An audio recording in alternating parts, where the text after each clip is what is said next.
Yep, we can see the slides. You can see the slides? Yeah, Okay. yeah, we That's can. strange. Okay. All right. Well, I'm Jacqueline. I work for a company in Louisville as the project manager. It's for Freedom Property Group. I don't know how much you all know about me or anything, but so the company I work for is a turnkey company. So we purchased rundown properties and everything, and just kind of like you would if you were flipping them yourself. And then we end up rehabbing them and then selling them to either other investors, and then we will manage the rentals for them, or we will sell them as just a retail property as a flip. So we generally have like 8 to 10 properties going at a time. We have around 6 or 7 right now. One of them is a 12plex. So I just kind of wanted to show you how we handle doing multiple rehabs at one time. So I'm the only project manager on the team, and we have some other people that are on our team. Like we have an acquisitions person, and so her job is mainly just to find the properties. And then once she finds them, gets them under contract, then I will go in and rehab them and take control of everything from there until it's ready to sell. So I'll take you through here. So when we first get a property, our acquisitions person, Brianna, will go in. Is it blocking the view? Can you all see anything blocking the screen or no? Sorry, okay, there we go. So this is our property repair estimate checklist. So this is what we use whenever we first go into a property. And so Brianna, the acquisitions girl, will kind of make a quick list of things she notices that needs replaced, whether it's the roof, the siding, trees, and we just kind of have a set number that we normally put in here in the cost section. I couldn't share those with you from the company, but this is just kind of our general thing. That way we have a quick way of telling how much the property is going to cost to rehab. So she'll go in, do this, get her number, and then she'll go under contract or try to negotiate with the seller a price. So she'll negotiate with the seller. And then if we get it under contract, then I'll try to go in before we purchase it, and I'll do this same list that she does and see if I notice anything different. Like if I notice any foundation issues, any termite damage, anything major that could come up that she just may have not had time to look over, since she may be walking through with like the owner of the property. And then at that point, we'll renegotiate if we have to. But this is just basically acquiring the property and getting it under contract. So generally, we want it to take no longer than 10 to 15 minutes for her to fill that out. That way she can kind of get a quick overview of it and talk to the seller. Let's see. Okay, so yeah, this would be the good time for her to negotiate for foundation problems, mechanicals, etc. I'll go ahead, if I have time before we close on the property, I'll try to get a scope of work together. That way I can kind of have a head start on it for when we do close on the property. I can go ahead and get ready to get my contractors in there and get them ready to go. So other things you should do before you purchase it, inspections. So we want to get our home inspections done. We don't always do a full home inspection, which I think you should, just because it's not, so much of an expense. But, if you're looking at a lot of properties, I can see you wouldn't want to get a ton of home inspections if you're not under contract with them. But termite inspections I would get on every property that you do. It can save you a lot of money. And then home inspections, we do them mainly on our bigger projects. So if we think there's some foundation issues, or if electric work looks sketchy, or we want them to get in the attic, we'll have them go ahead and do one. And it can kind of be your like basic scope of work when you put one together. So it's good to do, especially if you're just getting started. Which I should ask you all, I don't know what exactly is, I don't really know the overview of the boot camp. Is that are you all doing mainly rentals, or just kind of an overview of everything? Anybody? It's everything. Everything? Okay, cool. So this is mainly how which you can do, I do rehab the rentals, obviously since they're turnkeys, and then a lot of these we turn into, you know, flipping the houses and selling them. So this can go both ways. But so this was set up for, I'm in Louisville, so I had done this presentation actually to our local CREA group here, and I had put up, we have our, like we have a website that you can go on. I'm sure you all have it in about every city, but it tells you where your violations are. So if you're getting ready to purchase a property, try and figure out where your, like your Metro business portal is. Ours is called Acela, and we can look up code enforcement cases. So you'll know anything they have listed. A lot of the times, like we'll buy properties and it'll come with lots of violations already on it. And so you'll want to make sure as soon as you buy that property, look up the code, you know, the violations, and then get the email address or the phone number of the enforcement officer and go ahead and give her a call and be like, hey, we're going to start rehabbing this property. So we just wanted to see if you can possibly push off the next inspection another month out. And ours are really good and they'll do that. But if not, you'll start getting, you don't want to start getting fees as soon as you start your rehab. So on ours, you can also pull dumpster permits. We have to have them if we sit them out in the road in the city. You can get property information from there, but I think most cities probably have something similar to this. So once you start the project and you've purchased it, on day one, you want to try getting the utilities turned on, schedule your dumpster delivery and your demo crew. So we generally have our a certain dumpster company we use. It will have them scheduled to come out on that first day. And then we have a demo crew that does really good at just kind of taking everything out. They'll clean out the property, all the junk that, you know, is left behind, because a lot of ours are full of lots of stuff. So we'll take red spray paint and I'll just start Xing off things that I want them to tear up, like whether it's flooring, vanities, a shed, anything around there.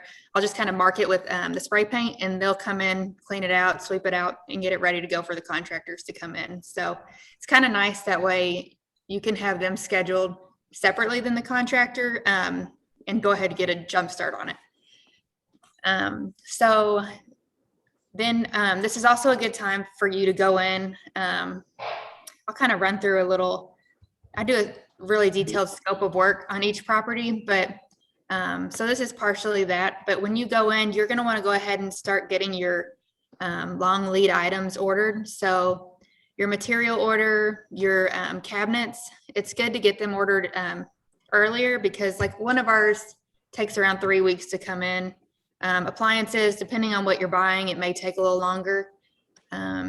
We buy most of ours from Home Depot, actually. I think the refrigerators are what is taking the longest right now to come in. And we actually don't even put those in all our properties. We only put those in the turnkeys. So if we're going to sell it as like a flip property, we don't include a refrigerator. Windows, they're also good to get someone in there measuring and get those scheduled out soon, because one of our companies used to take 4 to 5 weeks, and I think now they're at 9 weeks out, just with all the material delays and everything. So it's good to get those done.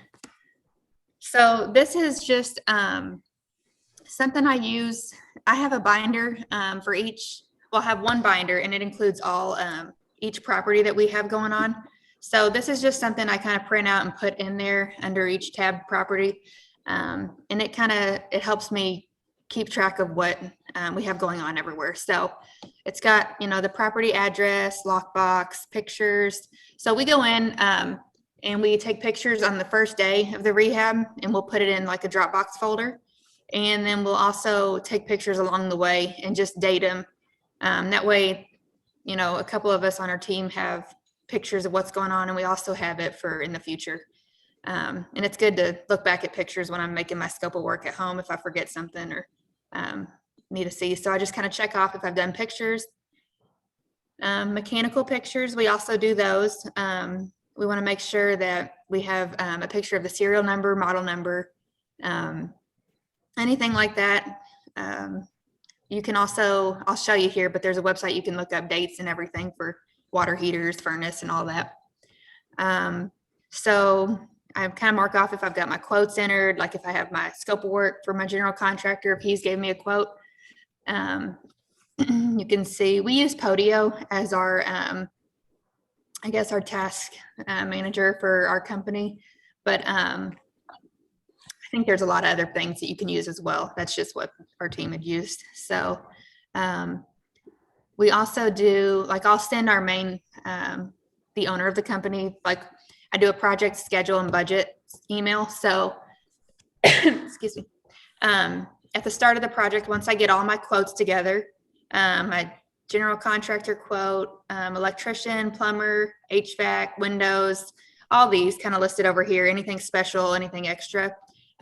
You want to get those quotes before your project even starts. So you don't want to let your general contractor go in and start working if you haven't even got your electric or plumbing quotes yet, or had them check it out, because you never know what can come up, and you may be able to take some things away from your general contractor's scope of work, or you may be able to kind of minimize it because you want to stay on your initial budget. So we try to keep on track with that and make sure we stay under budget.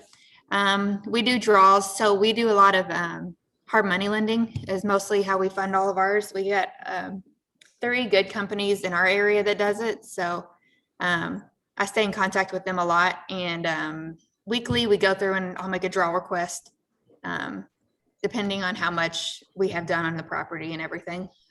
They may want to see pictures, and but they're really easy to work with. So I do like using hard money lenders. Code violations, we check pre and post. So like I said, at the beginning of the project and at the end of the project before we sell it, we want to make sure we're handing it over. Oh, sorry. Did you say something? No. Okay. Yeah, so we want to make sure when we sell it that there's no violations left on the property. So we always have a target completion date, start date. These AM and PREC, those are just that initial kind of thing we did when we first went in the property to get our estimate. So we try to stay close to that, since that's what we give our hard money lender when we purchase the property. That's kind of like our, you know, how much we think we're going to spend in rehab. So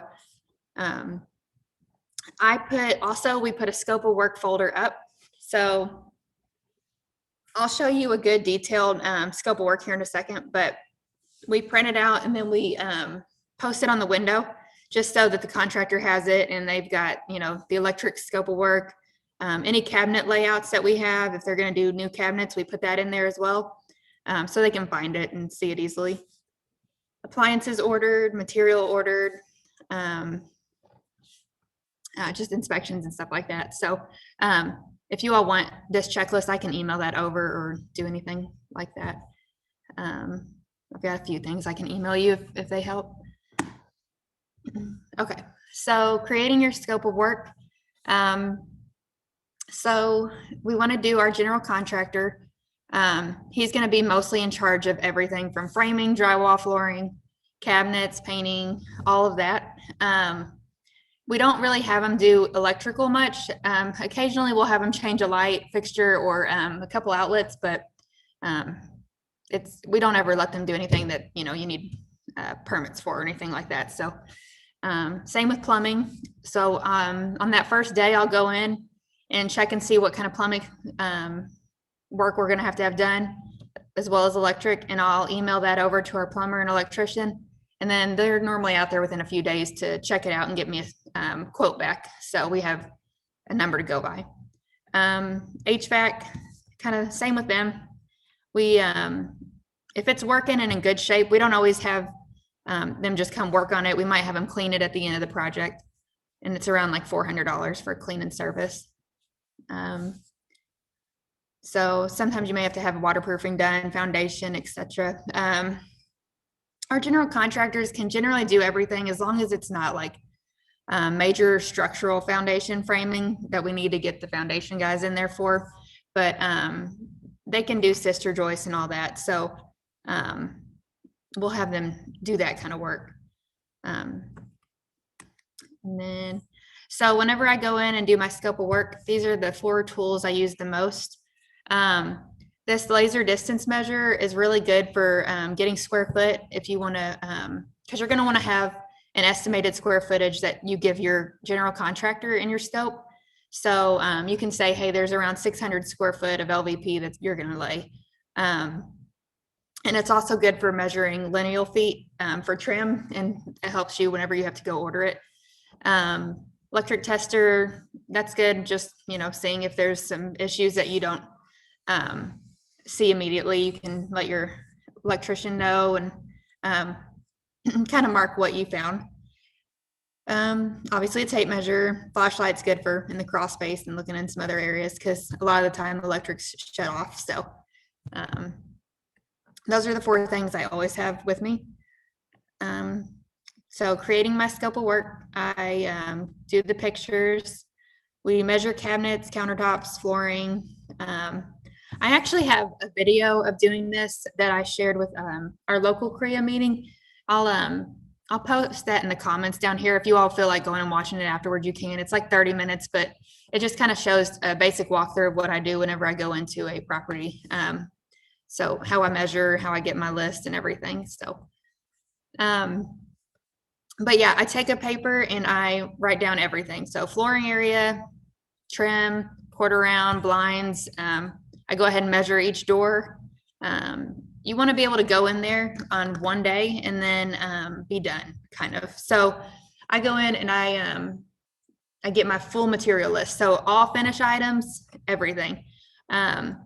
And then I will end up going home on Home Depot and then placing my order, which I'll show you here shortly too. Let's see. So go through and check all your plumbing, water heater relief valves, gas lines. When you turn the gas on, when you get that turned on, you'll sometimes have to meet the gas company out there. So just plan for that. But you'll want to have that turned on as soon as possible. That way you can kind of test everything. Also, when you're looking, kind of doing your scope, check out the electric panels. You can actually check this out. You'll want to do it before you purchase the property. Make sure they're not like the Federal Pacific panels or Zinsco panels, because they won't meet today's safety codes. So you always have to switch those out. And then I think it's like, I don't know, around 1,800 or so to get a new one. I'm not exactly sure on the price, but we always kind of add that in since it's a bigger cost. You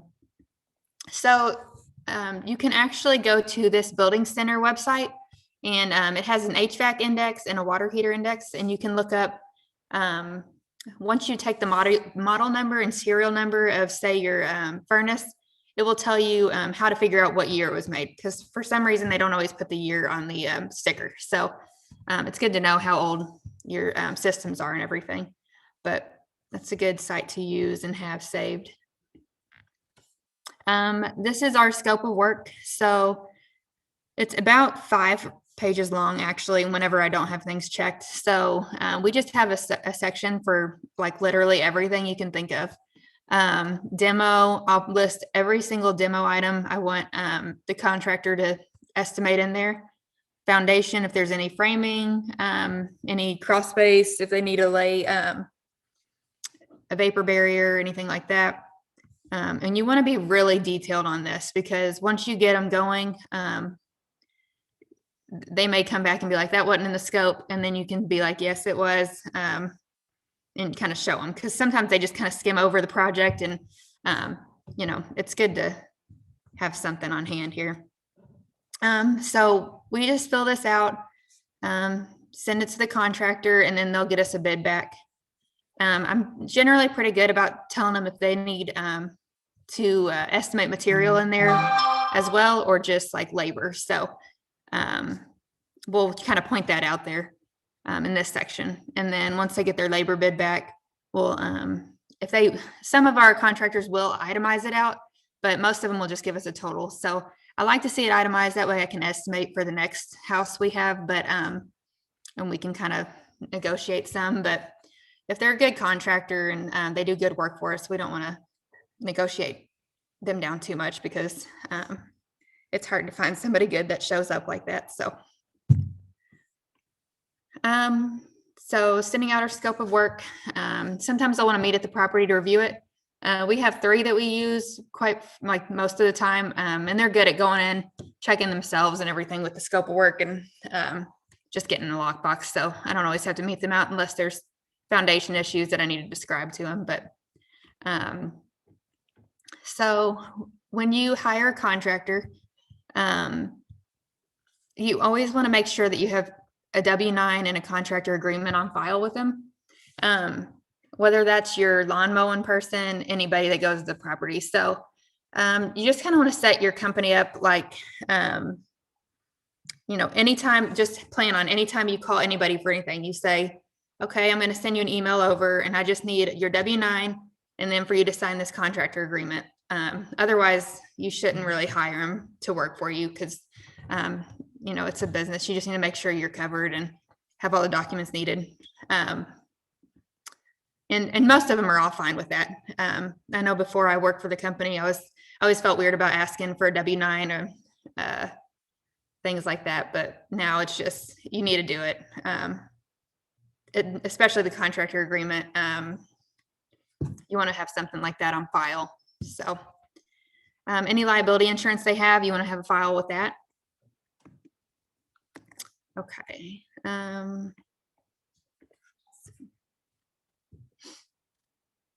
So once we get our scope of work together and we have like our final number from our contractor, we are going to set up a payment schedule. So we give them this payment contract and they sign it along with the scope of work, but they get 20% at the start of the project. I would do this if they're an established contractor. If they're a newer contractor, you may want to wait a week until they've done some work there. But that kind of helps them get them started. If they need to buy any certain supplies or framing for the project, they can go ahead and get that. And then we do another 30% payment once they've done 50% of the job completion. We'll label that out, like painting needs to be done, drywall needs to be done. Just depending on what you have, we just kind of put a note in there of what the requirements are for that. And then we do another 30% once 80% of the job is completed. You don't ever want to prepay them for these things because once they get that 80%, if they haven't really, or that, that 30, last 30, they have no incentive really to keep pushing to get the job done. So you want to have some reason for them to hit that mark. I know one of my personal contractors has a hard time with it, and we just got to tell him, 80% of the job needs to be completed before you get paid, because otherwise he just could stop showing up. So that helps keep them accountable. And also this last 20%, we do only once the punch list is completed. So they have to complete 100% of the project to get the final 20% payment. And that's about the only way that's going to get done, because a lot of them just kind of leave it lingering afterwards. So lien waivers, we do get I recommend each payment, but we do a lot. I think over $2,000 will require a lien waiver. But yeah, I definitely at the end of every project, you should get a lien waiver saying that the contractor has been paid up to date, that they agree, and they aren't going to put a lien on your property saying that you still owe them. So that's just a safety thing you need to make sure you get done. And I think they have some probably free printables online or something that you can use. But so we go in and do a punch list once the contractor's done for each contractor, the general contractor, electrician, plumber. And it's pretty detailed. So we're literally checking everything, hot and cold water, if there's water pressure, if there's a water, like a relief valve on the water heater. Each light, we check and see if it works. We check every door to make sure they close. Nothing's wrong with that. plug in, use that electric tester in every plug-in, see if anything pops up, because occasionally electrician may do something, but that doesn't happen often. It's just every now and then. I buy red tape on Amazon, and it's just like the painter's tape, but I just kind of stick that on anything that they need to fix, because like any paint splatters on the ceiling or anything like that. I try not to use blue or green, because that's the painter's tape they use. And a lot of times their stuff is still kind of out. So it just makes sure they know that I've been there and used something different, so it stands out a little better. Yeah, and Amazon has all kinds of colors you can pick from. Okay, so finding contractors. Our local real estate investor group has a page on Facebook that we use, and we can kind of talk back and forth. So I'm sure most of your all's has one as well. And we just kind of reach out to each other, and if we're looking for a certain type of thing, you can kind of search in the search bar what you're looking for, but you probably know how to do that. Home Depot, a lot of the times, the pro desk is actually really busy whenever I go in there, at least. And so I think you can just you can find some contractors there. Lunchtime, lots of contractors are always eating lunch around noon. If you go inside of a sit-down restaurant, you'll generally find some. And wholesale supplies, so like 84 lumber, PC hardware, anywhere like that you may get shingles. They can recommend a lot of places, and they normally have like a poster board, business cards hanging up. So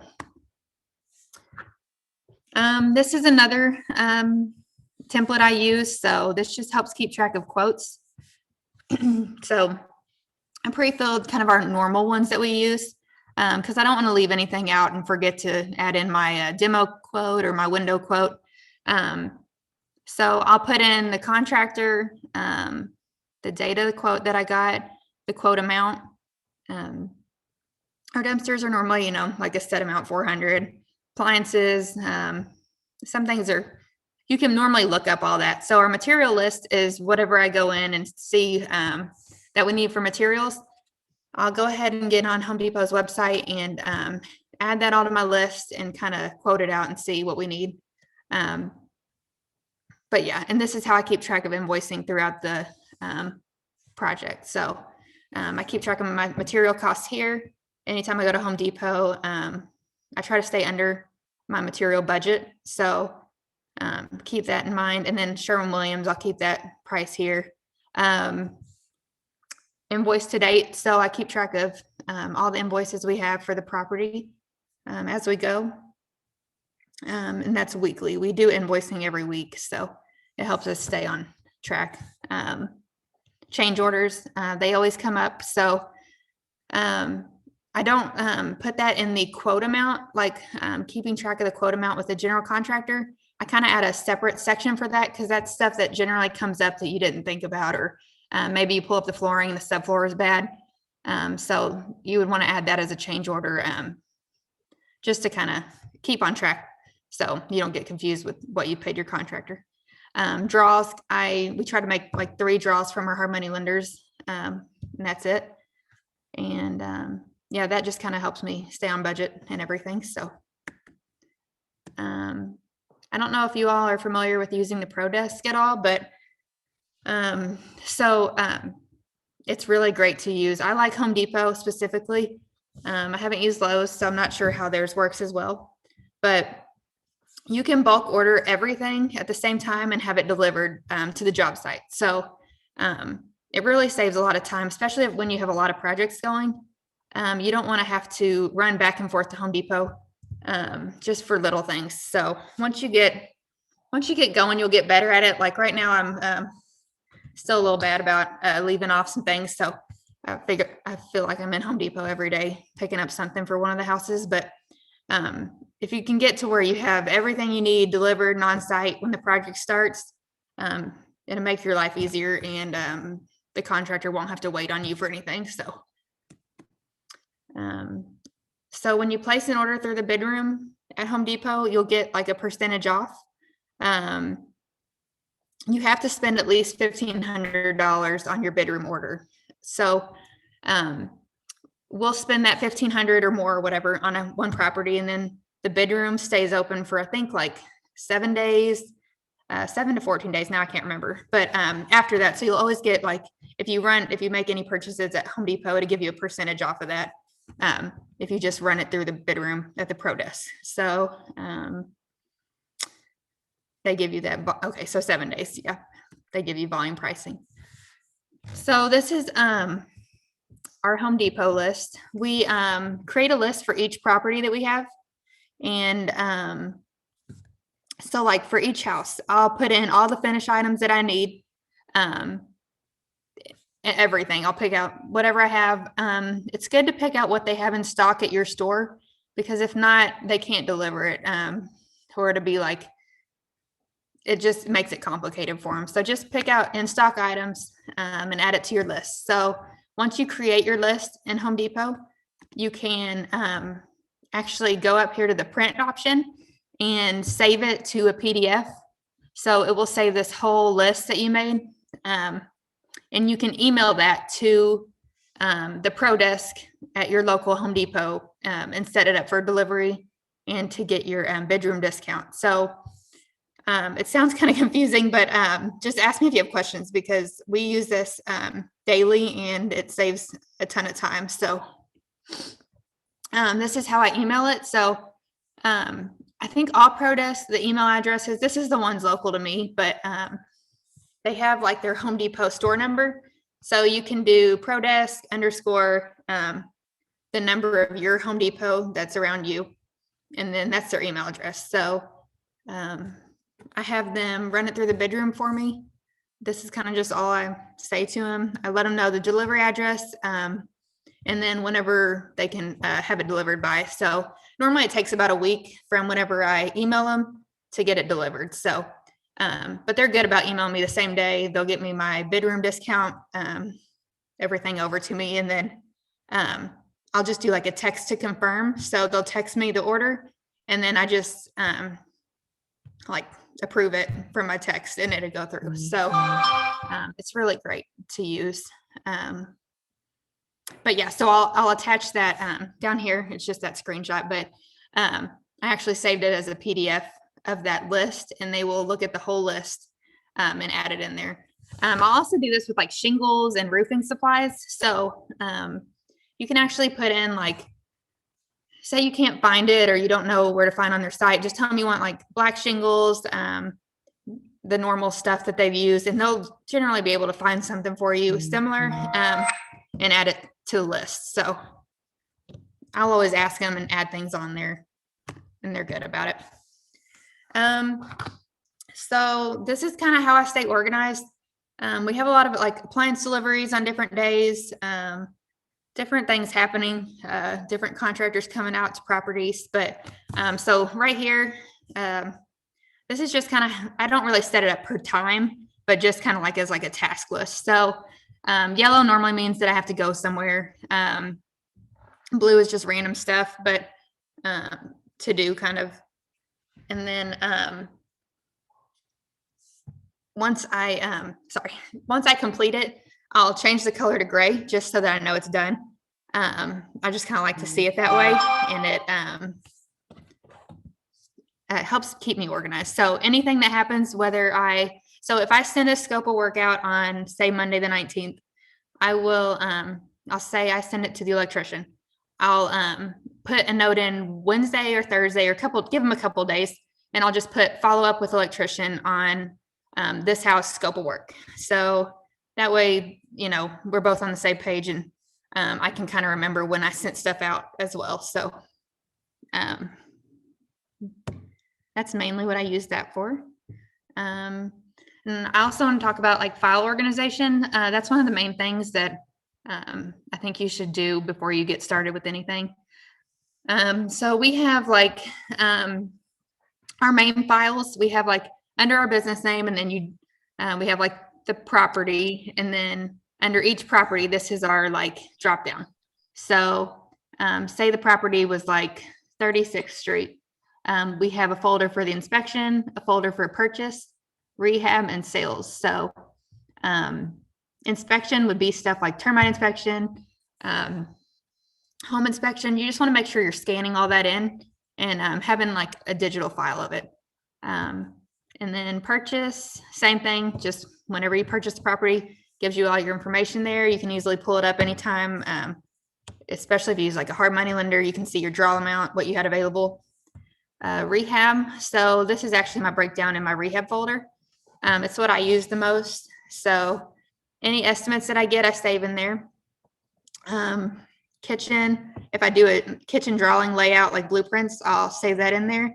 And then also have my, well, normally I put my estimates up here, but so that'll just hold blueprints. But property info, just kind of the information on the property, anything that we did to it, especially if it's a turnkey property. We make note of all the material we use, what paint color we use, everything like that. So we kind of generally stick to the same color tones for our rentals. Then we have the punch list folder. So, and then the scope of work. So, and each of those have a breakdown. So it's good to have that. And then, yeah, there's a lot of other file organization I would recommend. So let's see, I had one more thing I wanted to show you. I have kind of like this kind of to-do list. If I were starting over, because I have my personal business where my husband and I flip properties, and we have 2 going right now for us. And then I took a job in February for Freedom Property Group as their project manager. So just kind of, I really did it for more experience. And I've learned a ton and got to use a lot of their systems and everything. So it's been a great way to kind of jumpstart my career and all this and everything. So I wish I would have had all this stuff set up before, because now I'm trying to get my personal business kind of in control and organized. So I can email you this. It's just kind of some stuff that you may want to start doing when you get a chance. So I can send that to you. But yeah, so I'm sure I have a lot more to say, but do you all have questions or anything?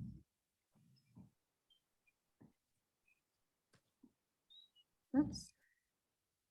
Hey, I just want to say thank you. I so appreciate you taking the time to do this on a Friday afternoon. It's really helpful, and it's great to see all the strategies and systems that you have in place. So thank you so much for doing that for us.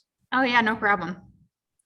Jacqueline, if you wanted to email me the stuff, I can put it into our Slack channel so everyone can have access to it. Okay, sure. Yeah, I'll do that. Okay. Yeah, Yeah, definitely. thank you so much. I really appreciate you coming on. Oh, no problem. Sorry, my video doesn't work. I don't know what is going on up there, but No, that's okay. As long as we can see the slides, that was Yeah. that was what was important. hey, it's aggravating, but yeah. But yeah, anytime if you want to email me or whatever. But so how long is the boot camp? We actually end June 30th is our last day. Oh, cool. Okay. So it's a 90 days. So we're a little over halfway into it. Awesome. Yeah. All right. Well, thank you so much. And yeah, if you want to email me that stuff, I can get it to everyone in the Slack channel. That would be awesome. Okay. Yes, definitely. I'll send that over. But all right. Well, you all have a good night then. And Yeah, you too. Thank you so all much. right. You're And welcome. if Jacqueline, if you want real quick, put your email and your Instagram into the chat. Oh, too, yeah. So everyone make sure that they follow you on Instagram, because Yeah. Jacqueline gives a lot of good value too on her Instagram account. If you guys want to follow her there. It's my email. Let's see. Gosh, now I'm trying to think of what my Instagram. I've been so slacking on Instagram since I I think started it's your my name job. at Jacqueline.Smith. JacquelineSmith.rei. Okay. I was like, it's something like that, but Yeah. yeah. There you go. But yeah. Okay. Thank you so much. Oh yeah, no problem. But Okay. Everybody have a good weekend. you too. I'll see you. Everybody, don't forget we're having another call too next week. I believe it's Monday.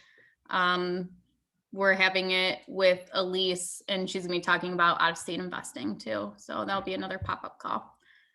Okay. Well, we'll see you guys later. Have a good weekend.